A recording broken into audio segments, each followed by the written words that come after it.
Hello, all. Today, I went on an interesting trip.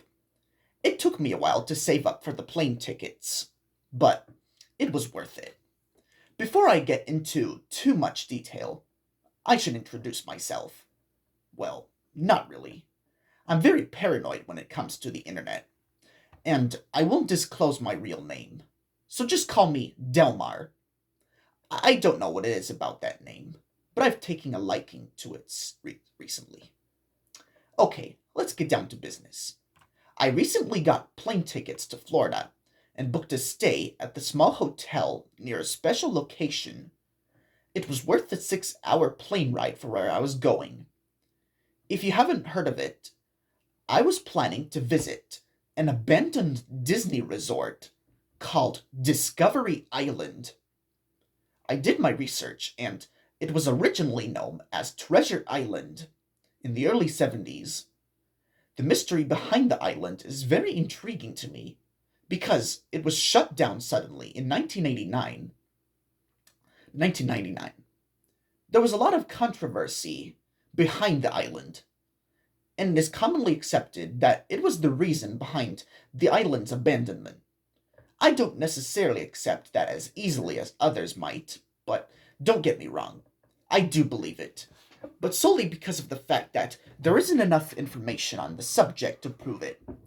This theory doesn't settle quite right with me. There isn't any public transportation to the island, so I had to call up a buddy to drop me off there. It has been about a day since my arrival to Florida, and I've got all my gear ready. I brought a notebook for quick notes, a laptop for typing down documents, a vintage map of the island, a GPS, and a geocache. If I was going to an abandoned Disney park, I was going to hide a geocache here. I was going to bring a camera, but I had spent all my money on the plane tickets and the hotel reservation. I hopped onto this boat and we were off. The warm Florida air swerved past my temple and into the roots of my hair, relaxing me. This all went away as soon as the island entered my line of sight. I can't explain it. It was a strange mixture of happiness, excitement, and dread.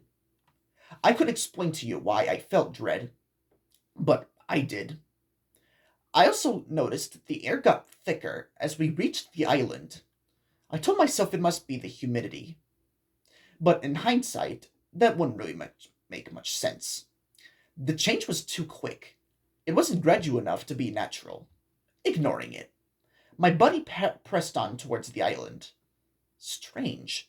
He didn't seem to comment on the things I've noticed. We arrived at the island.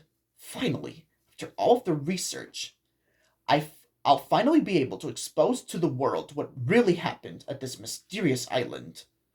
After stepping off the boat, I felt a sense of satisfaction. All of my hard work had led me up to this. I waved goodbye to my friend as he left me to my own devices. I looked around for any landmarks. After finding one, I figured out where I was on the map and headed off to where I thought was the most plausible places to find the information here. The first place I had in mind was the information booth. By the looks of the entrance, this definitely was a Disney park. It was very well crafted and detailed. Most of the display looked sun damaged and a bit cracked. Some of it, you would say, looked sandblasted. Well, I guess the years of wear and tear from the unforgiving Florida weather took its toll. I continued until I reached what looked like the information booth. The sign was faded and the paint was chipping. It was hanging by a nail and obscured my view of the inside. I slid it out of the way.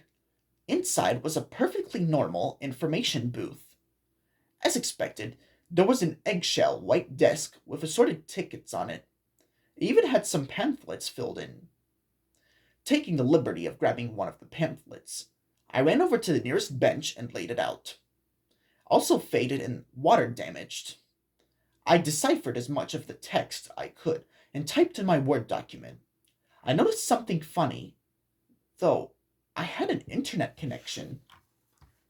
This place was closed in the 90s. Why would there be free Wi-Fi here? Even I could explain why there was a Wi-Fi. Why did I connect without my knowledge? I didn't have auto connect on or anything. I checked the router name and the IP. The router name was Radio Nick. It didn't display an IP. It seemed to work fine. My internet browser was functioning perfectly. I shrugged it off and decided to take this opportunity to do a little more research. Didn't find anything that I didn't already know. I continued to copy down the contents of the pamphlet. Finishing, I packed up my laptop and continued my journey. It was starting to get dark, which was strange. It was only 2 according to my laptop. I called up my buddy and he came and picked me up. I asked him what time it was. I asked him what time it usually got dark in Florida.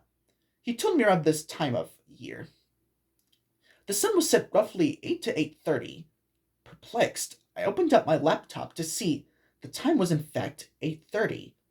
It literally said 2 o'clock 10 minutes ago. Don't freak yourself out, I told myself.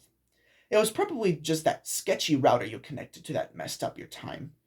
Probably was set to the wrong time zone or something. We arrived to shore, and I took my rental car to the hotel. After typing this up, it's really put into perspective about how weird it was. I'll pick up on my exploration tomorrow. I have about 4 more days on my reservation, and I'm planning on making the best of them.